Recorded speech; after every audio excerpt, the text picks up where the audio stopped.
ಹೇಗಿದೆ madam food ಹೇಗಿದೆ ಅಲ್ಲ ಮೇಡಮ್ ಆಕ್ಚುಲಿ ತುಂಬಾ ಚೆನ್ನಾಗಿದೆ. ನಾವು ಮಾತಾಡ್ತಾ ಇರೋದಕ್ಕೂ ಅದ್ರ ಜೊತೆಗೆ ಗೊತ್ತಾ ಹೆಣ್ಮಕ್ಳು ಮಾತಾಡ್ತಾ ಇರ್ಬೇಕಾದ್ರೆ ಏನಾದ್ರು ತಿಂತಾ ಇರ್ಬೇಕು ಅಂತ ಅಂತದ್ರಲ್ಲಿ ಈ ತರ ಟೇಸ್ಟಿ ಫುಡ್ ಕೊಟ್ಬಿಟ್ರೆ ನೀವು ನಮ್ಗೆ ಟೈಮ್ ಹೋಗಿದ್ ಇನ್ನೂ ಗೊತ್ತಾಗಲ್ಲ. ಮಾತು ಮರ್ತೋಗುತ್ತೆ ಜ್ಯೂಸ್ ಕೂಡ ತುಂಬಾ ಚೆನ್ನಾಗಿದೆ, ನೋಡಕ್ಕೂ ಕಲರ್ಫುಲ್, ಟೇಸ್ಟ್ ಚೆನ್ನಾಗಿದೆ, ಫುಡ್ ಅಷ್ಟು ಡಿಫ್ರೆಂಟ್ ಆಗಿದೆ.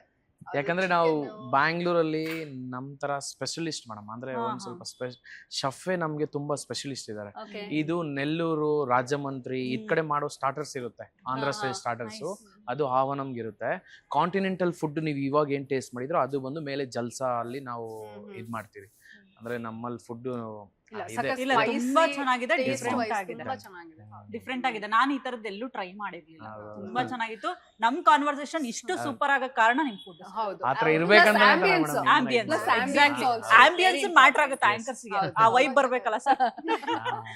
ಆಕ್ಚುಲಿ ಗರ್ಲ್ಸ್ ಎಲ್ಲ ಔಟಿಂಗ್ ಹೋಗ್ಬೇಕು, ಈವ್ನಿಂಗ್ ಪಾರ್ಟಿ ಮಾಡೋರ್ಗು ಒಳ್ಳೆ 100%. ಆಲ್ಮೋಸ್ಟ್ ನಾವು ಇಲ್ಲಿ ಒಂದ್ಸರಿ ಬಂದ್ರೆ ಕಾರ್ಪೊರೇಟ್ ಪಾರ್ಟೀಸ್ ನಮ್ಗೆ at A time 3 corporate parties ಮಾಡ್ಬೋದು. ಇಲ್ಲ ಆಂಬಿಯನ್ಸ್ ತುಂಬಾ ಚೆನ್ನಾಗಿದೆ, ಅಂದ್ರೆ ಒಳ್ಳೆ ಹ್ಯಾಂಗ್ ಔಟ್ ಪ್ಲೇಸ್, ಫ್ರೆಂಡ್ಸ್ ಆಗಿರ್ಬೋದು, ಫ್ಯಾಮಿಲಿಗೆ ಆಗಿರ್ಬೋದು, ಚೆನ್ನಾಗಿದೆ. ಕೆಳಗಡೆ ಆವನಮ್ಮಲ್ಲಿ ಅಷ್ಟೇ. ಬೇರೆ ಏರಿಯಾದಲ್ಲಿ ಇದೆಯಾ? ಈಗ ನಾವು ನೆಕ್ಸ್ಟ್ 6 months ಅಲ್ಲಿ 2 branches ಓಪನ್ ಮಾಡ್ತಾ ಇದೀರಿ. ಹತ್ತರದಲ್ಲೇ ನಾವು ನ್ಯೂಸ್ ಬಿಡ್ತೀರಿ ಎಲ್ಲಿ ಏನು ಅಂತ ಹೇಳಿ. All the best sir. ಖುಷಿ ಆಯ್ತು. ಅವರು ಬಿಗ್ ಬಾಸ್ ಕಂಟೆಸ್ಟೆಂಟ್ ಎಲ್ಲ ಕರ್ಕೊಂಡು ಇಲ್ಲಿ ಬರ್ತಾರೆ ನೆಕ್ಸ್ಟ್ ಪಾರ್ಟಿ